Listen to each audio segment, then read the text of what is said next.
Hi everyone, welcome back to my channel, and today we'll be doing question number 3223, which is minimum length of substring after operations, and it is a medium level question and today's daily question as well.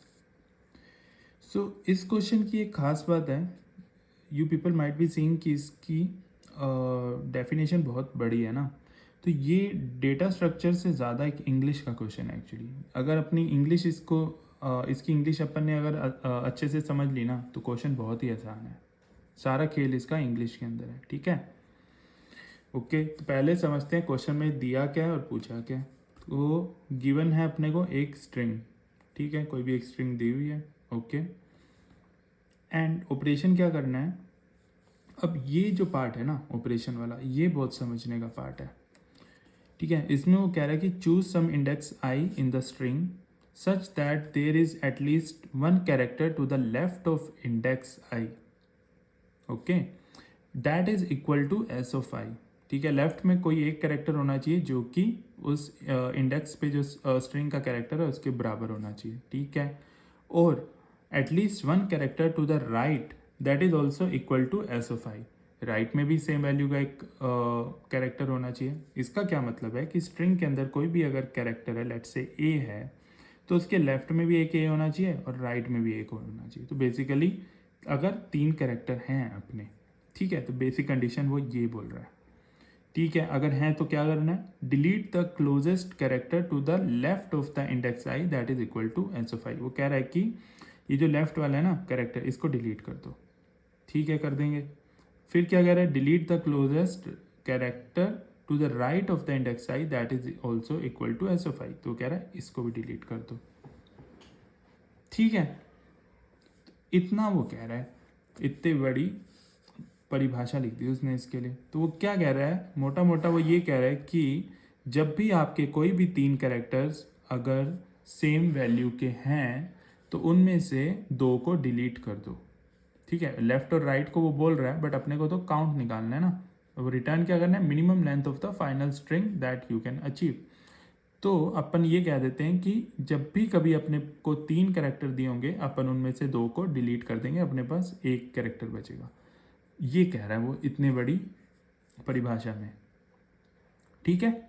जब भी कभी तीन characters हो तो दो को delete कर दो, तीन से कम हो तो अपने को कुछ नहीं करना, ठीक है। जब भी तीन बने तो उनमें से दो को डिलीट कर दो।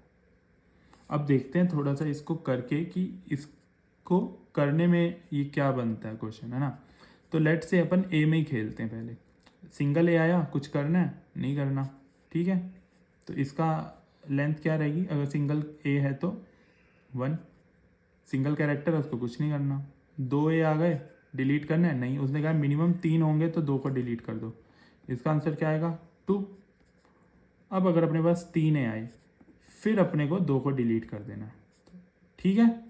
कितना बचा अपना आंसर, 1, ठीक है। अगर चार ए आएंगे, मान लो यहाँ पे अपने पास चार ए आ गए, ठीक है, तो चौथे को एक बार छोड़ देते हैं, पहले तीन में से दो डिलीट हो जाएंगे, बचेगा एक, एक और पीछे एक और है। इसका आंसर क्या आया, 2। अब मान लो पाँच ए आ गए, पहले तीन में से दो डिलीट हो जाएंगे, ठीक है, एक बच गया, पीछे कितने हैं, दो और हैं, टोटल कितने बचे, फिर से तीन बच गए, फिर से दो को डिलीट कर देंगे, है ना। ये देखो वापस से पाँच है तो ये अपने पास पाँच है ना। तो पहले अपन ने पहले तीन को देखे, एक बार पिछले वाले दो को भूल जाओ, उसको बाद में देखेंगे। पहले वाले तीन को देखे, ठीक है, इनमें से दो हट गए, एक बचा, और पीछे में भी दो और हैं, वापस से अपन ने इसको बनाया, वापस से तीन हो गए, फिर से दो हट जाएंगे, एक बचेगा। तो इसका आंसर भी कितना आएगा, 1, ठीक है।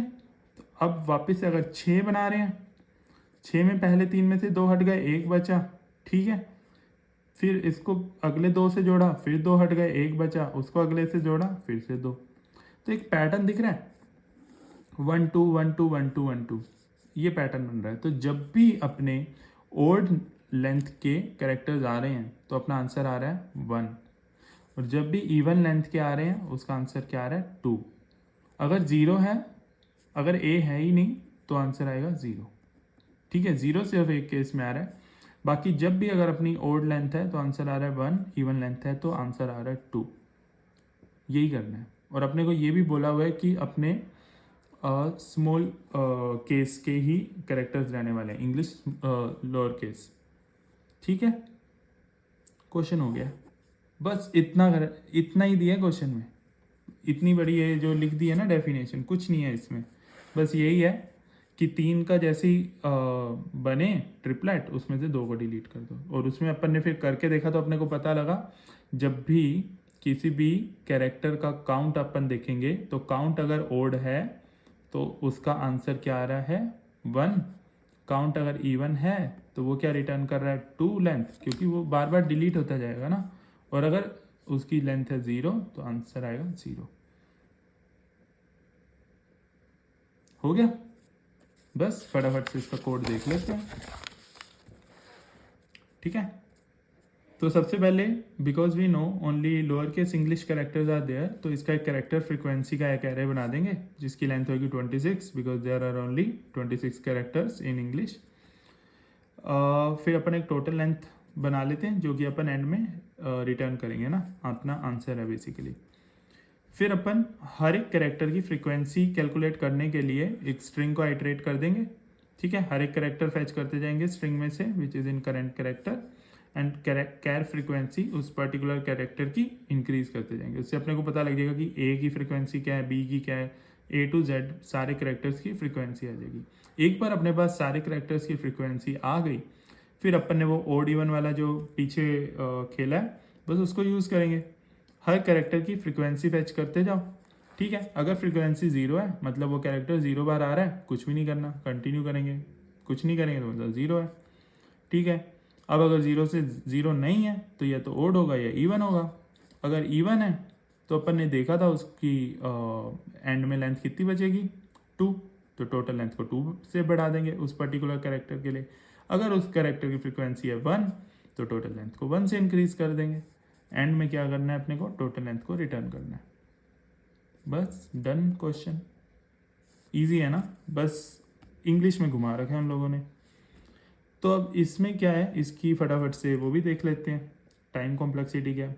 तो यहाँ पे जो सेकंड वाला लूप चल रहा है ये तो कैर फ्रीक्वेंसी में कितने कैरेक्टर्स हैं उसी पे चलेगा, which is of length 26। So second loop तो अपना कॉन्स्टेंट लेंथ पे चल रहा है। और जो पहला लूप है this will run for the string की कितनी लेंथ है ना, स्ट्रिंग के हर एक कैरेक्टर के लिए चलेगा। लेट से स्ट्रिंग की लेंथ अपनी n है तो बिग O ऑफ n में चलेगा। तो अपनी टोटल कॉम्प्लेक्सिटी क्या हो जाएगी, big O of string dot length, क्योंकि सेकंड वाली तो कांस्टेंट है। तो ये अपनी रन टाइम कॉम्प्लेक्सिटी हो गई। बस डन क्वेश्चन।